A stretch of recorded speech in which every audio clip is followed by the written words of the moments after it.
नमस्कार दोस्तों। तो एक बार की बात है, डीएम साहिबा रूप बदलकर पुलिस थाने में एफआईआर लिखवाने जाती है। पुलिस थाने में जाकर वह इंस्पेक्टर से कहती है, इंस्पेक्टर साहब, मेरे साथ कुछ लड़कों ने छेड़छाड़ करी है। कृपया मेरे साथ चलकर आप उन लड़कों को अरेस्ट करें और मेरी एफआईआर लिखें। तभी इंस्पेक्टर बोलता है, ए लड़की, यदि तुम्हारे साथ कोई छेड़छाड़ हुई है तो वह तुम्हारी गलती है, तुम्हें खुद अपनी रक्षा करना आना चाहिए। तभी लड़की बोलती है, लेकिन साहब, आप पुलिस वाले हैं, आपकी जिम्मेदारी है इस गांव में रहने वाले हर एक इंसान की रक्षा करना। यदि आप हमारी रक्षा नहीं करेंगे तो कौन हमारी रक्षा करेगा?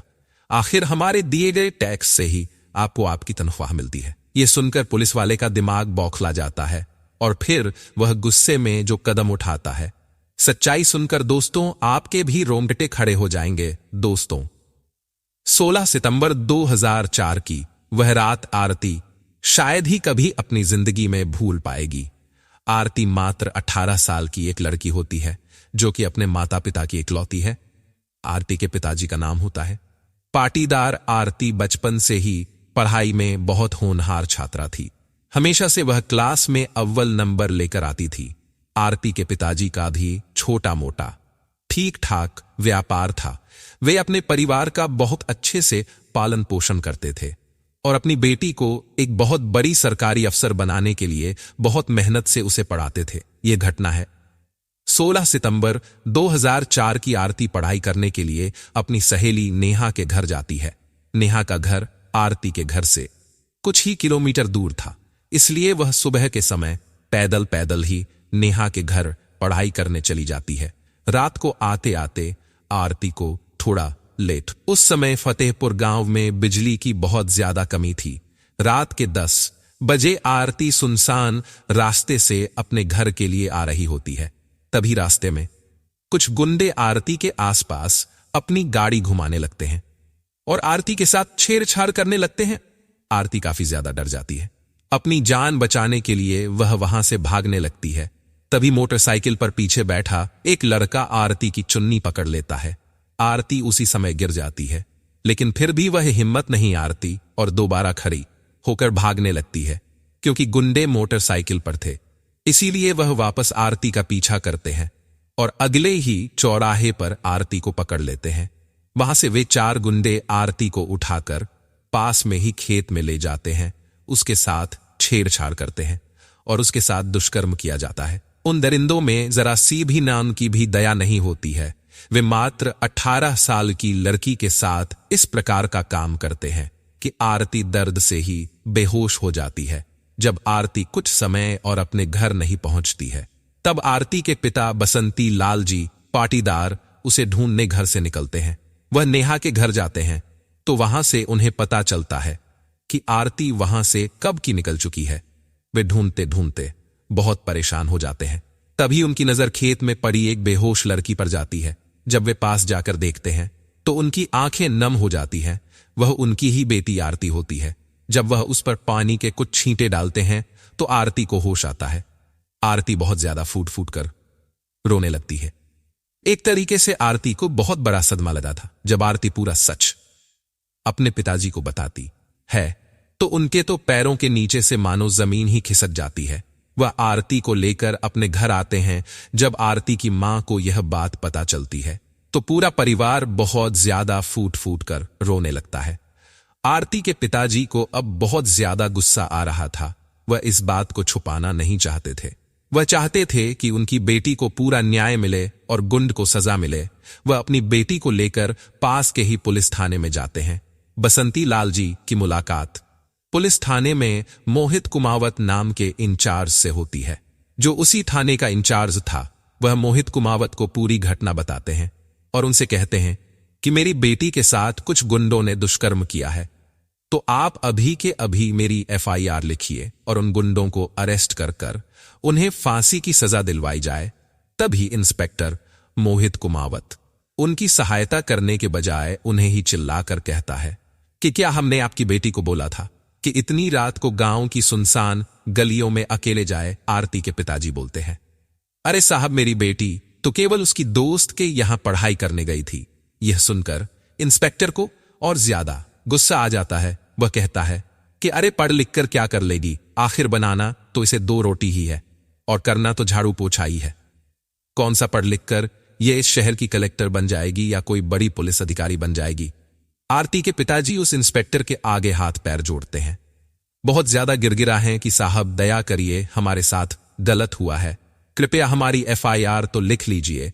वह इंस्पेक्टर भी उन गुंडों के साथ मिला होता है, इसीलिए वह आरती के पिताजी का अपमान कर कर धक्के देकर उन्हें पुलिस थाने से बाहर निकाल देता है और आरती के साथ हुए दुष्कर्म की कोई भी FIR नहीं लिखता और उल्टा आरती को ही इस घटना का जिम्मेदार ठहरा है और बोलता ही यदि किसी के आगे मुंह खोला, किसी को सच्चाई बताई तो तुझे और तेरी बेटी दोनों को वह गुंडे खत्म कर देंगे। आरती और आरती के पिताजी दोनों अपने घर आ जाते हैं। पूरा परिवार पूरी रात बहुत ज्यादा रोता है। आरती के पिताजी को इस सच्चाई का बहुत गहरा सदमा लगा था।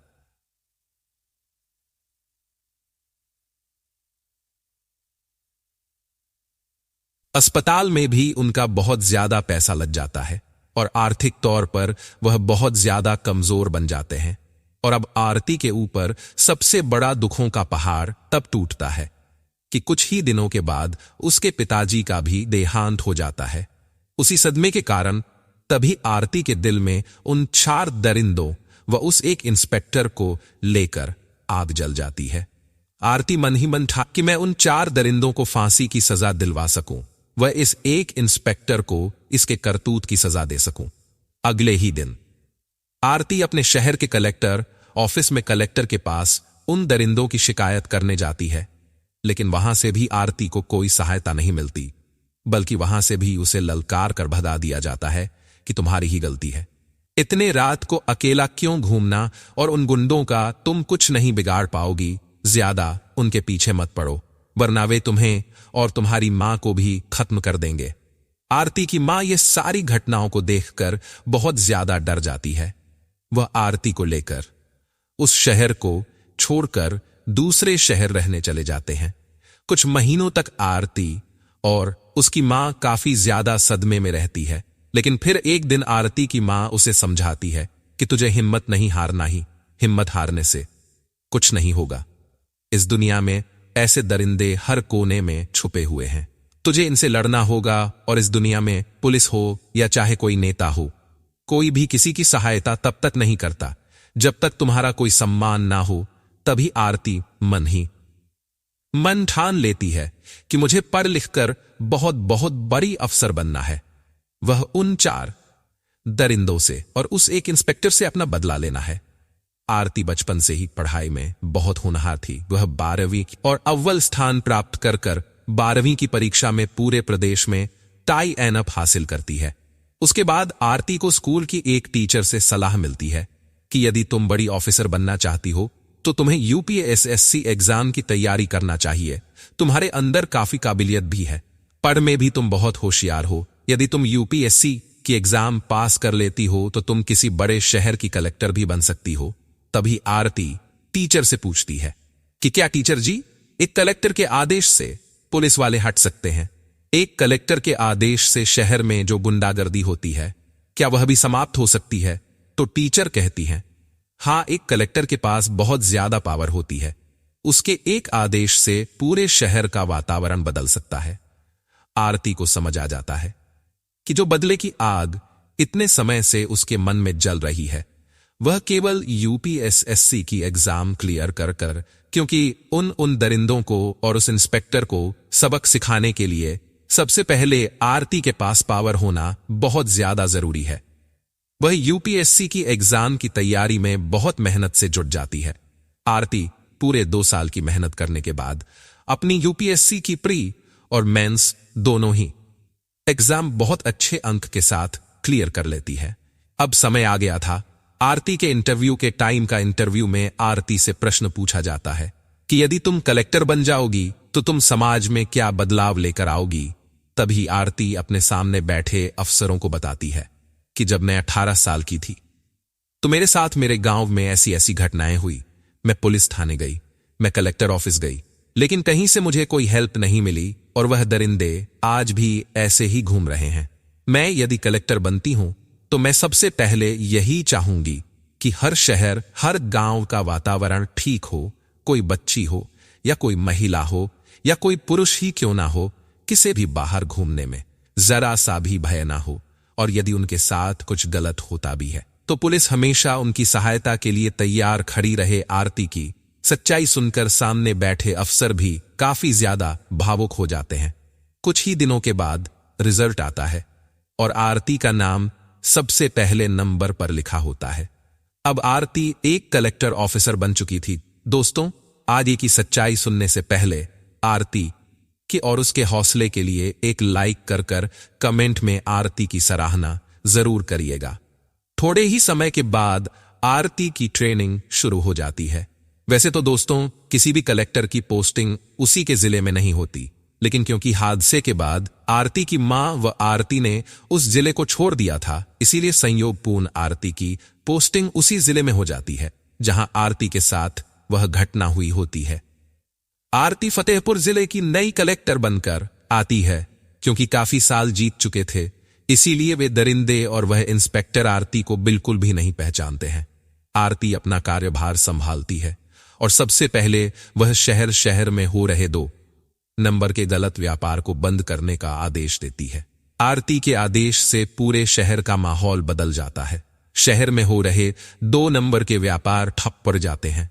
एक दिन आरती अपनी कार में अपने घर जा रही होती है। तभी उसकी कार के सामने एक 20 साल की लड़की आ जाती है और वह बहुत ज्यादा डरी हुई होती है, बहुत जोर जोर से रो रही होती है। आरती कार से उतरकर उससे बात करती है और पूछती है क्या हुआ, क्यों इतनी परेशान हो। तब वह लड़की आरती को सच बताती है कि मैडम जी, हम जब भी इधर से निकलते हैं कुछ गुंडे हमारे साथ रोजाना छेड़छाड़ करते हैं। हम रोजाना बड़ी मुश्किल से अपनी जान बचाकर यहां से भागते हैं। हम कई बार पुलिस स्टेशन भी गए हैं, लेकिन वहां से भी हमें आज तक कोई सहायता नहीं मिली। ये सब लोग एक दूसरे के साथ मिले हुए हैं और शायद भी इनके साथ मिली हुई होंगी। यह शब्द बोलकर वह लड़की वहां से चली जाती है और आरती यह शब्द सुनने के बाद बहुत ज्यादा भावुक हो जाती है और आरती समझ जाती है कि आज भी इस गांव में लड़कियों के साथ छेड़छाड़ हो रही है और आज भी पुलिस स्टेशन में वैसा माहौल है। कोई भी लड़की जाती है तो उनकी कोई सहायता नहीं करी जाती। अब आरती ठान लेती है कि मुझे यह सब कुछ बदलना होगा, मुझे इस गांव का वातावरण सुधारना होगा, उन दरिंदों को सजा देनी है और उस इंस्पेक्टर को भी पकड़ना ही होगा। आरती समझ जाती है कि इंस्पेक्टर को और गुंडों को रंगे हाथ पकड़ना होगा, क्योंकि वह दोनों एक दूसरे के साथ मिले हुए हैं। इसीलिए वह एक ऐसी योजना तैयार करती है जिसमें वह दोनों को एक साथ पकड़ सके। अगले दिन आरती अपने सिविल ड्रेस में पुनः उसी सड़क पर आ जाती है जहां कुछ सालों पहले उसके साथ छेड़छाड़ हुई होती है। इस बार आरती एक कलेक्टर ऑफिसर है और वह रूप बदलकर अकेली उसे सड़क पर आती है। तभी वह देखती है कि कुछ गुंडे उसका पीछा कर रहे होते हैं और अगले ही चौराहे पर वह गुंडे उसे पकड़ लेते हैं।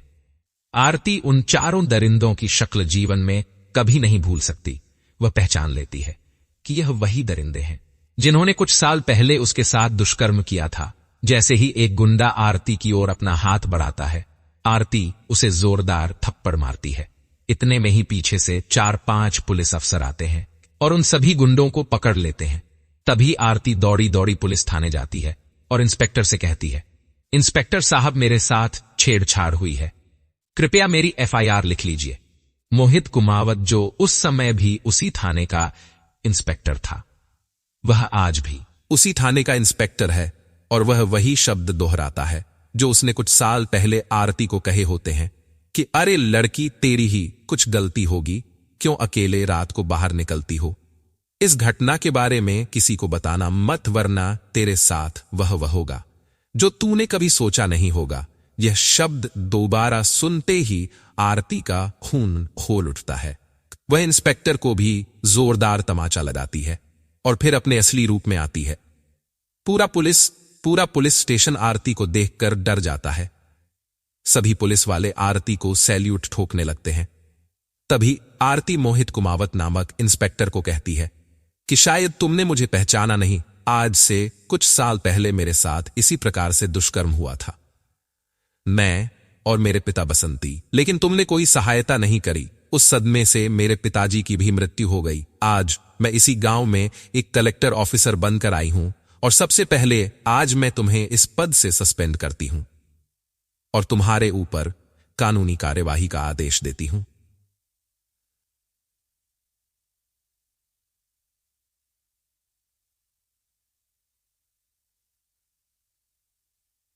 उम्र कैद की सजा करवा देती है, साथ ही साथ गांव में हो रहे सभी प्रकार के गलत काम भी बंद करवा देती है। अब आरती के खौफ से गांव के सभी गुंडे व गलत काम करने वाले लोग अपने आप ही डर कर अपने सारे काले व्यापार को बंद कर देते हैं। पूरा गांव आरती की इस बहादुरी से बहुत ज्यादा खुश था और आखिरकार अब आरती को भी न्याय मिल चुका था। वह अपने पिता की मृत्यु का भी बदला ले चुकी थी। दोस्तों, आपको यह वीडियो कैसी लगी है? अगर अच्छी लगी है तो आप हमारे चैनल को सब्सक्राइब करें